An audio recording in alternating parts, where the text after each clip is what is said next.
This is the no-nonsense guide to hypothetical syllogism. Let's go. Hypothetical syllogism is a valid inference rule that looks like this. If P, then Q.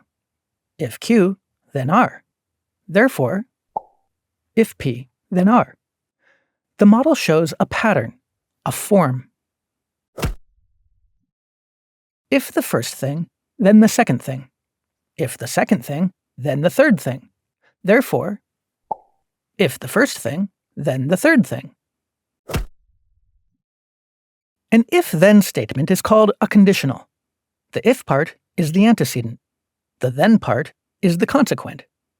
Hypothetical syllogism says, when two conditionals connect, the consequent of one matching the antecedent of the next, you can drop the middleman and infer a new conditional linking the first antecedent to the final consequent. If Nate went, then Tamara went. If Tamara went, then Zoe went.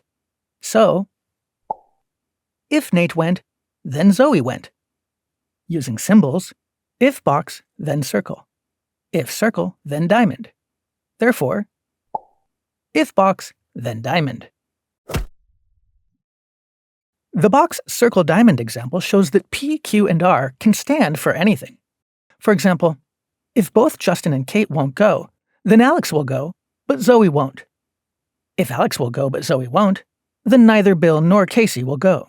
Therefore, if both Justin and Kate won't go, then neither Bill nor Casey will go.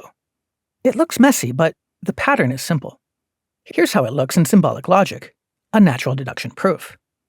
If not J and not K, then A and not Z. If A and not Z, then neither B nor C.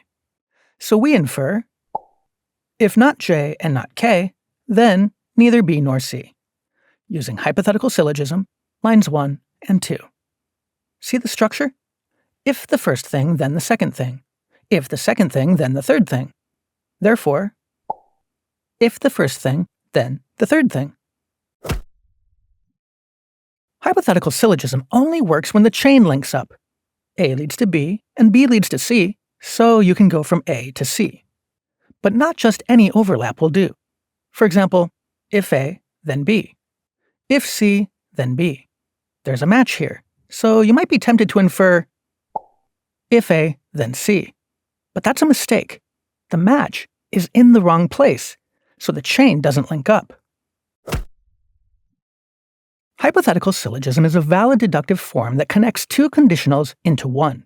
Arguments can be much more complex and still count as hypothetical syllogism as long as they keep the same structure. To avoid error, remember, hypothetical syllogism depends on a perfect link between the middle terms. No link, no chain, and so no hypothetical syllogism. Found this useful? Hit like, subscribe, and keep learning in the No Nonsense playlist.